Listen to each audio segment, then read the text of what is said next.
지금까지 욥은 하나님의 의로우심에 문제가 있기 때문에 내가 의로웠음에도 불구하고 나는 아무런 잘못도 범하지 아니하였음에도 불구하고 이러한 재앙과 고난을 당하고 있다고 욥은 자신의 주장을 이어왔습니다.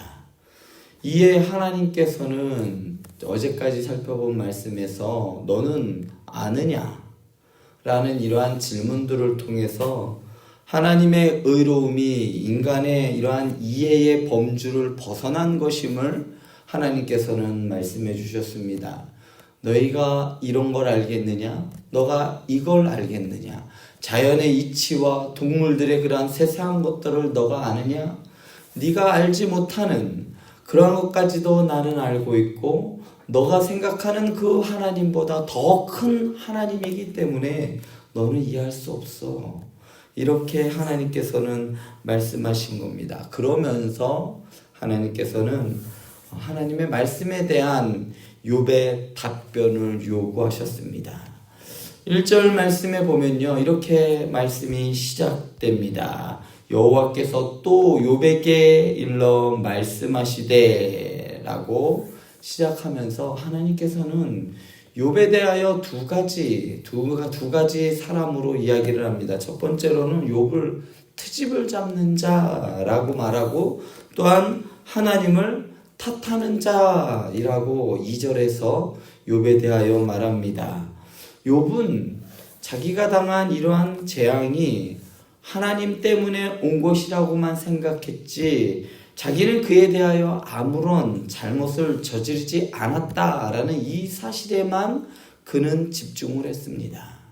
하지만 하나님의 말씀에 의하여 이런 생각은 자신의 짧은 생각임이 드러나고 말았던 겁니다. 나의 이러한 고난과 고통 가운데에서도 하나님의 계획이 있구나.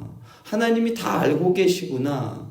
하나하나마다 하나님이 간섭하지 않은 것이 없구나. 인간이 보기에는 불합리해 보이고 불의해 보이는 것이라 할지라도 어제도 말씀드렸듯이 타조가 알을 낳고 그냥 피하고 도망가고 그것을 돌보지 않는 모습을 통해서 하나님께서는 불완전하게 타조를 만든 것이 아니라 그것을 보며 하나님의 지혜를 주지 않으면 피조물이 어떻게 되는가를 우리는 깨달아야 한다라고 말씀을 드렸습니다. 하나님의 섭리 안에서 가장 적절한 방향으로 세상은 흘러가고 있음을 욥은 알지 못했습니다. 즉 자신이 하나님이 설계하신 커다란 질서 중에 일부분임을 인정하지 못했던 것입니다. 인간은 세상의 아주 일부분만 바라보며 살아갈 수 있게끔 그렇게 설계되어 있습니다. 우리가 보는 것이 전부인 것처럼 보이지만 현미경 하나만 들여다봐도 우리가 보지 못하는 것들이 너무나도 많습니다. 온갖 잡다한 세균들과 그리고 박테리아들 이러한 것들이 어떻게 우리에게 영향을 미치는지 우리는 우리의 눈으로 그거를 알 수가 없어요. 그런데 인간들은 우리가 보이는 것, 우리가 알고 있는 것이 전부인 것 마냥 마치 하나님을 그 지식으로 재단해버리고 그것이 하나님이다, 이것이 하나님이다 라고 하면서 온갖 가지의 방법을 동원해서 하나님을 규정하고 있습니다. 사실 많은 사람들이 세상을 다스리는 하나님의 시각을 갖기는커녕 자신과 가까운 곳에서 살아가는 바로 옆에 있는 이웃의 입장조차도 헤아리지 못하는 것이 바로 인간입니다. 그리스도인은 자기 눈앞에 있는 것에 매몰되어서 하나님께 이것 달라고 저것 달라고 요청해서는 안 되는 겁니다. 그러면 기도가 이루어지지 않았을 때 불평할 수밖에 없고 신앙은 더 이상 자라가지 않을 수밖에 없습니다. 그러므로 우리는 이 작은 시야에서 벗어나서 우리는 항상 무엇이든지 어떠한 일이든지 심지어는 욥과 같은 이러한 절망적인 순간에도 하나님의 주권을 인정할 수 있어야 하는 겁니다. 그래서 욥은 이렇게 고백합니다. 오늘 말씀에서 3절부터 5절에 공통적으로 나오는 말씀인데요. 보소서 나는 비천하오니 라고 말합니다.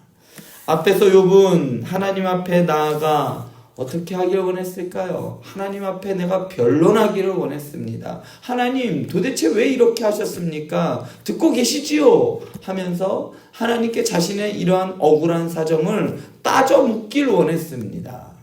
그런데 오늘 말씀에서 욥이 깨달은 것은 무엇이냐? 나는 비천합니다. 나는 부족합니다. 나는 정말 하찮은 존재입니다. 자기가 하나님의 이렇죠.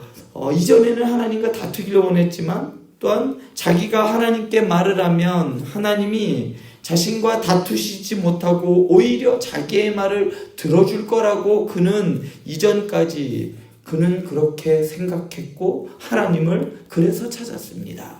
그러나 막상 하나님이 그 욥 앞에 서서 그분의 말씀을 욥이 들었을 때 욥은 깨달았습니다. 자신이 비천한 존재라는 사실과 하나님의 질문에 그는 아무런 대답도 할 수 없는 그런 존재라는 것을 그는 깨달았던 겁니다.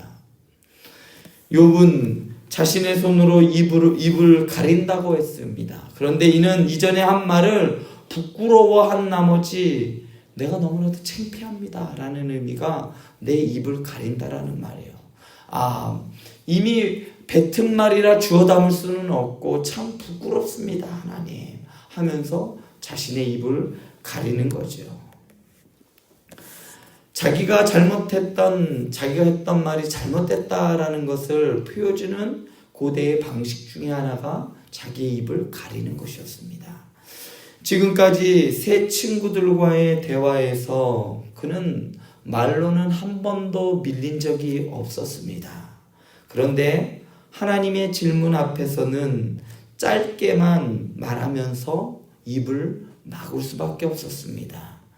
욥은 이전에 자기가 했던 말을 후회하고 있었을 겁니다. 왜냐하면 나는 이렇게 티끌과 같은 존재인데 나의 모든 것을 하나님께서 태어났을 때부터 살아가는 것과 죽는 순간까지도 하나님께서는 지켜보고 계셨구나.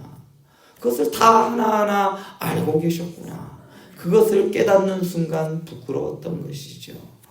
사람이 하나님 앞에 서서 그 말씀을 들을 때 할 수 있는 일은 결국은 손으로 입을 막고 그 말씀에 귀를 기울이는 것밖에 할 수 없는 겁니다.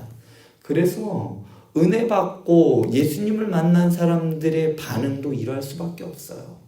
하나님 뭐가 잘못됐어요? 하나님 왜 이러셨어요가 아니라요. 우리가 예수님을 만났을 때 할 수 있는 방법은 하나입니다. 나는 죄인입니다. 나는 비천합니다. 하나님 나를 도와주세요. 지금도 하나님께서는 우리의 인생을 주관하고 계십니다. 당신의 뜻대로 세계의 역사를 이끌어가고 계십니다. 세계의 강대국인 미국에 의해서 이끌어가는 것이 아니라 하나님께서 이 세상을 주도적으로 주권적으로 인도하고 계시는 겁니다. 중동에서의 전쟁도 그리고 러시아와의 전쟁도 세계의 모든 것들 하나님께서 알지 못함이 없고 그분의 손 안에 있고 그분의 주권 안에 있음을 믿으며 신뢰하며 나아가는 것이 바로 우리 그리스도인입니다.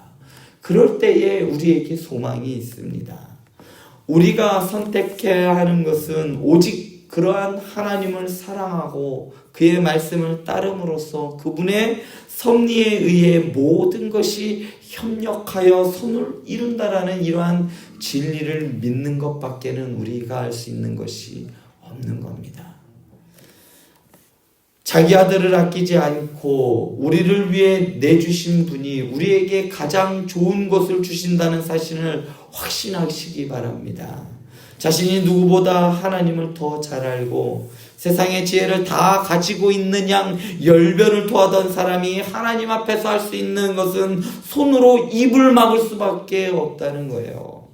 사랑하는 행복한 교성도 여러분, 재앙을 당한 사람에게 이런 말 저런 말을 해주는 것보다 그와 함께 슬퍼하며 고통을 나누는 것이 참된 지혜인 것처럼 하나님 앞에서는 우리가 가진 한계를 늘 인정하면서 하나님의 도우심에 늘 겸허히 자신을 맡기는 것이 바로 지혜입니다.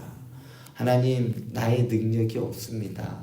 당장 나는 내일 무슨 일이 일어날지 몰라요. 하나님 내 삶을 인도해 주세요. 이것이 바로 그리스도인의 참된 삶에 대한 자세라는 말이죠. 내가 이만큼 의롭게 살았으니 하나님이 보상해 주실 것이다 라는 이러한 미숙한 신앙을 버리고 광대한 세계를 선하게 다스리시는 그 하나님을 신뢰하며 나아갈 수 있는 오늘이 아침 되길 간절히 축원드립니다. 기도하시겠습니다.